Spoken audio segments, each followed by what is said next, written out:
नमस्कार दोस्तों, स्वागत है आपका हमारे यूट्यूब चैनल मैथ्स कोना पे। जैसा कि आरआरबी का सिलेबस मैंने यहाँ पे डिस्कस किया है।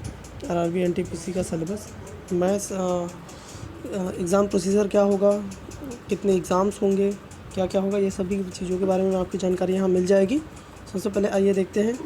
यहाँ पे दिया हुआ है, मैंने लिखा है एग्ज़ाम प्रोसीजर। ये मतलब कितना क्या क्या होगा। पहला होगा प्रीलिम्स, जो कि कंप्यूटर बेस्ड एग्ज़ाम है, इसका मतलब कंप्यूटर पे होगा।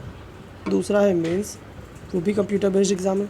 तीसरा है स्किल टेस्ट। देखिए, स्किल टेस्ट में आपका ये आ जाता है कि मैंने लिखा है वेरिंग एज अ पोस्ट, मतलब जैसा पोस्ट रहेगा उस हिसाब से स्किल टेस्ट रहेगी। जैसे कहने का मतलब है कि अगर किसी का साइको रहेगा तो उसका साइको होगा, अदरवाइज़ किसी का टाइपिंग टेस्ट है तो टाइपिंग टेस्ट होगा। ओके, उसके बाद document verification, then medical fitness last procedure है। उसके बाद आपको सिलेक्शन मिल जाएगी। साइको टेस्ट में एक बहुत ही इम्पॉर्टेंट बात ध्यान देने वाली है कि साइको टेस्ट आप किसी को जानकारी होगा या किसी को नहीं भी पता होगा। साइको टेस्ट होता क्या है कि आपको एक पैसेज टाइप का दे देंगे, उसको देखना है। देखने के बाद 5 मिनट या कुछ टाइम ड्यूरेशन होता है, उसको देख करके फिर वो ले लेंगे और उसी में से क्वेश्चन अराइज करते हैं। उनको देखने मतलब साइको टेस्ट में ये होता है कि आपकी मेमोरी कितनी तेज़ है, आपको चीज़ें कितनी अच्छी याद रहती हैं, फिर उसी में से क्वेश्चन अराइज करके आपसे पूछते हैं। खैर, एग्ज़ाम में आएगा क्या क्या, तो एग्ज़ाम में आने की बात करें तो जीए है, ओके, जीए, मैथ्स और जनरल इंटेलिजेंस एंड रीजनिंग। जीए बोले तो जनरल अवेयरनेस बहुत ही ज़्यादा है, बहुत ही ज़्यादा। कहने का मतलब इसमें टॉपिक बहुत सारे ऐड हुए हैं। वैसे भी जनरल अवेयरनेस तो बहुत ही लंबा सिलेबस है। खैर, फिर भी इसके अंदर हम देखेंगे जो मेन चीज़ें रहेंगी। फिर इसके बाद मैथ्स, फिर जनरल इंटेलिजेंस और रीजनिंग। इसके अंदर जनरल इंटेलिजेंस और रीजनिंग तो आप जानते ही हैं।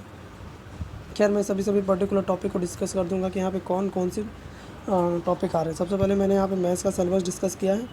मैथ्स में आपका आएगा number system, decimals, fraction, LCM, HCF, ratio and proportion, percentage, ये सभी चीज़ों के बारे में आपने सुना होगा। Mensuration, time and distance, time and work. फिर इसके बाद आता है CI and SI, means simple interest, compound interest, profit and loss, elementary algebra आपका मान के चलिए कि लीनियर इक्वेशन भी आ सकता है। लीनियर इक्वेशन x+b, मीन्स कहने का मतलब वेरिएबल की जो फॉर्म होगी वो सिंगल पावर की होगी। ओके, इसका पावर 1 होगा।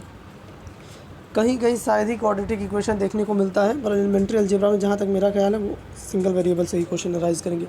Geometry, trigonometry, elementary statistics. Well, maths में बहुत ज़्यादा डीप चैप्टर्स नहीं हैं, नॉर्मल जो बेसिक्स SSC वगैरह में आते हैं 10+2 में, वही सब सारे सिलेबस हैं। फिर उसके बाद हम बात करते हैं GA की, जो एक हमारा इम्पॉर्टेंट फैक्टर है।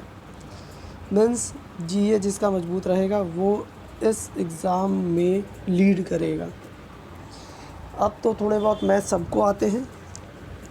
Current event of national and international, means India का और इंटरनेशनल जितने करेंट इवेंट है वो भी, जितने नहीं मीन्स जो मेन इम्पॉर्टेंट है। गेम्स एंड स्पोर्ट्स का खुद एक वाइड सिलेबस है। गेम्स एंड स्पोर्ट्स में बात करें तो आपका पहली बात तो Olympics, para Olympics, youth Olympic, Asian Olympic, ये सब अलग आती है। फिर इसके बाद टेनिस, फुटबॉल, हॉकी, ये सब अलग हैं। आर्ट एंड कल्चर, इसमें ऑब्चुरीज़ मतलब जो नए जिनकी नियुक्ति नए जो कैप्टन वगैरह बने या जिनको आर्ट और कल्चर से रिलेटेड जिनको प्राइज़ वगैरह मिले, वो सब लर्न करना बहुत इंपॉर्टेंट होगा। इंडियन लिटरेचर, आपको किसी बुक्स वगैरह के राइटर के नाम पूछ लेंगे। Monument and places of India, monument places में हो गए आपके जितने भी प्राचीन इमारतें हैं, जैसे जस्ट लाइक ताजमहल हो गए, एलोरा का गुफा हो गया, इन सभी का प्लेस पूछ लेगा, या ये पूछ लेगा किसके शासनकाल में बना था या किसने बनवाया था, ये हो जाएगा। अब देखिए, general science and life science up to 10th CBSE, means GS और लाइफ साइंस कहने का मतलब फ्लोरा एंड फौना का ही एक ये सब टॉपिक है। फ्लोरा एंड फौना नीचे एक टॉपिक है, इसी का सब टॉपिक हम कह लेंगे लाइफ साइंस, इसके अंडर ही आएगा। ओके, तो एक ये टॉपिक अलग से आ जा रहा है। अगर इसको और आपको बहुत ज़्यादा डीप पढ़ना है कि नहीं, हमें क्लास 10 तक के CBSE का सभी जानना है, तो आपको बुक्स वगैरह खरीदने की ज़रूरत नहीं है, ऑनलाइन इसका भी एप्लीकेशन आता है, ई पाठशाला, आप उसे डाउनलोड करके बहुत ज़्यादा डीप पढ़ना चाहते हैं तो पढ़ सकते हैं, जो कि आपको यूपीएससी में भी काफ़ी हेल्प करेगा। फिर इसके बाद आता है history of India and freedom struggle, physics, social, economic, geography of India, Jio means geography of India and world, ये भी एक बहुत वाइड सिलेबस है। इंडियन पॉलिटी आफ्टर ऑल वो तो ज़रूर आएगा। Governance, constitution and political system, okay, किस तरह से हमारी गवर्नमेंट काम कर रही है, क्या प्रोसीजर है, इंडियन पॉलिटिकल पूरे पॉलिटिकल इशूज़ वगैरह रिलेटेड हो जाएंगे उससे।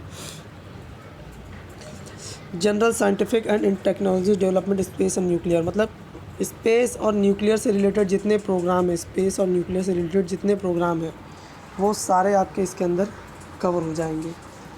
स्पेस प्रोग्राम में भी हाल ही में इंडिया ने स्पेस लॉन्च किया, सबसे अपना अब तक का इसरो का सबसे हैवीएस्ट GSLV, जियो सिंक्रोनाइज लॉन्च व्हीकल अभी तक लॉन्च किया। ये सब इम्पोर्टेंस चीज़ें हैं जो मतलब आ सकते हैं, तो बहुत ज़्यादा आपको डीप में नहीं जाना है। स्पेस और न्यूक्लियर प्रोग्राम में मतलब जितने भी टॉपिक है वो ज़्यादातर करंट अफेयर से रिलेटेड है।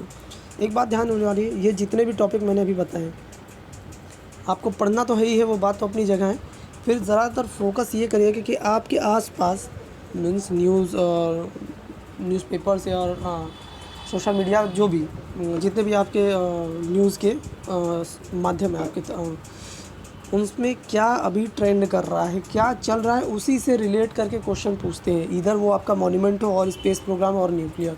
अभी इंडियन स्पेस ने अभी सरस्वती नाम का एक प्लैनेट खोजा है और एलीट समथिंग ग्रुप में शामिल हो गया, जो इंडिया ऐसा करने वाला चुनिंदा कंट्रियों में एक हो गया इंडिया। तो ये सब चीज़ें आपको लर्न करनी होंगी, मीन्स याद रखना होगा। इन्वायरमेंटल इशूज़ अभी एक कोरल रीफ को जो कि एक आइलैंड में है, उसका नाम मुझे ये नहीं याद आ रहा है, वो सारे टॉपिक्स मैं आपको बता दूंगा। कोरल रीफ को UN ने अपने वर्ल्ड हेरिटेज इंडेंजर्ड लिस्ट से बाहर कर दिया है, जो कि अभी इंडेंजर्ड लिस्ट था। ये बहुत ही अच्छी बात है प्रकृति के लिए और हम सबको लिए भी ऑब्वियस सी बात है, तो ये भी आप याद करें। तो ऐसे क्वेश्चन यहाँ से इन्वायरमेंटल वाले सेक्शन से उठ सकते हैं। Basics of computer and application, ये नॉर्मल से हो सकता है।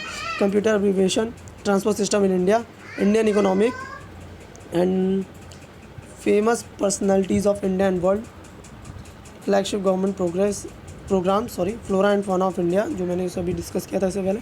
Important government public sector organisation of India, government के कुछ ऑर्गेनाइजेशन जिसको किसी चीज़ के लिए बनाया गया है, या पब्लिक सेक्टर ऑर्गेनाइजेशन जो इम्पॉर्टेंट है किसी चीज़ के लिए। ओके, ये रहा है हमारे GS का सिलेबस। अब इसमें चीज़ें बहुत सी बढ़ गई हैं। फ्लैगशिप गवर्नमेंट प्रोग्राम ये बढ़ा है, flora and fauna of India ये बढ़ गया है, तो चीज़ें अब थोड़ी बहुत बढ़ती जा रही है क्योंकि कंपटीशन भी उस हिसाब से है।